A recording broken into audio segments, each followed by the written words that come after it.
थलपति विजय की party TVK को सरकार बनाने का न्योता न मिलने पर संवैधानिक बहस तेज। सुप्रीम कोर्ट के अनुसार राज्यपाल बहुमत जुटाने के तरीके की जांच नहीं कर सकते।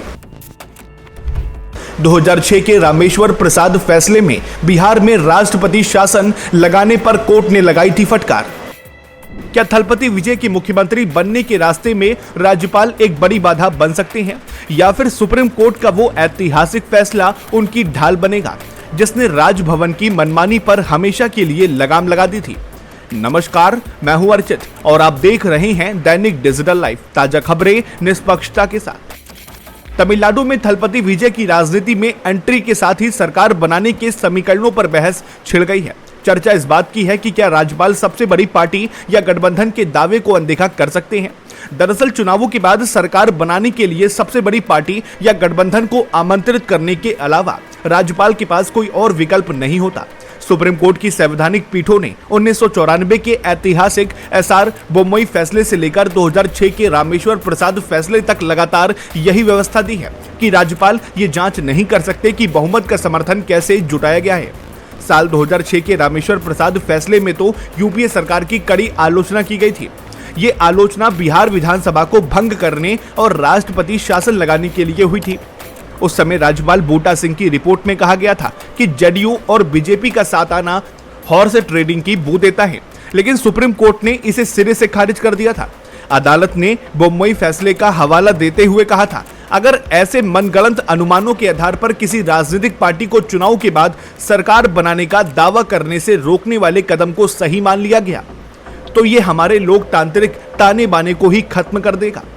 इतना ही नहीं, सुप्रीम कोर्ट ने साफ शब्दों में चेतावनी दी थी कि अगर विधायकों के बहुमत का समर्थन रखने वाली पार्टी को सरकार बनाने का दावा करने से रोकने के लिए हॉर्स ट्रेडिंग यानी विधायकों की खरीद फरोख्त के मनगढ़ंत दावों को आधार बनाया जाता है तो इसका इस्तेमाल चुनाव के बाद होने वाले गठबंधनों और नए गठबंधनों को अनैतिक बताकर खारिज करने के लिए भी किया जा सकता है, जिससे देश या राज्य को एक और चुनाव का सामना करना पड़ सकता है। थलपति विजय और उनकी पार्टी के मौजूदा हालातों के बीच कोर्ट की ये टिप्पणी सबसे महत्वपूर्ण है। अगर चुनावों के बाद दो या ज्यादा पार्टी एक साथ आती हैं तो ऐसी गैर कानूनी बातों के आधार पर बहुमत के उनके दावे को नकारना मुश्किल हो सकता है। ये ऐसे पहलू हैं जिन्हें राजनीतिक पार्टियों पर छोड़ देना ही बेहतर है, जिन्हें बेशक अपने लिए अच्छे और नैतिक मानक तय करने चाहिए, लेकिन किसी भी हाल में आखिरी फैसला मतदाता और विधायिका पर ही छोड़ना चाहिए, जिसमें विपक्ष के सदस्य भी शामिल होते हैं। कोर्ट ने बिहार में राष्ट्रपति शासन रद्द करते हुए साफ किया था कि अंततः बहुमत सदन के पटल पर ही साबित करना होगा। बोम्मई मामले में बेंच ने स्पष्ट कहा था कि राज्यपाल की शक्तियां असीमित नहीं है। कोर्ट ने कहा था, इस शक्ति की विशालता ही जिसके द्वारा विधिवत गठित सरकार को बर्खास्त करके और विधिवत चुनी हुई विधानसभा को भंग करके किसी राज्य की जनता की इच्छा को निरस्त कर दिया जाता है। इसके बार बार उपयोग या दुरुपयोग के विरुद्ध एक चेतावनी का काम करना चाहिए। साफ है कि तमिलनाडु हो या बिहार, संवैधानिक मर्यादा यही कहती है कि बहुमत का असली फैसला राजभवन की फाइलों में नहीं बल्कि विधानसभा के फ्लोर पर होना चाहिए। इस पूरी स्थिति पर आपकी क्या राय है? कमेंट बॉक्स में अपनी राय जरूर साझा करें। फिलहाल के लिए इतना ही। लाइक करें, शेयर करें और सब्सक्राइब करें दैनिक डिजिटल लाइव को। फिर मिलते हैं एक और नए अपडेट के साथ। तब तक के लिए नमस्कार, जय हिंद, जय भारत। क्या आप भी जानना चाहते हैं अपने आसपास की हर छोटी बड़ी खबर?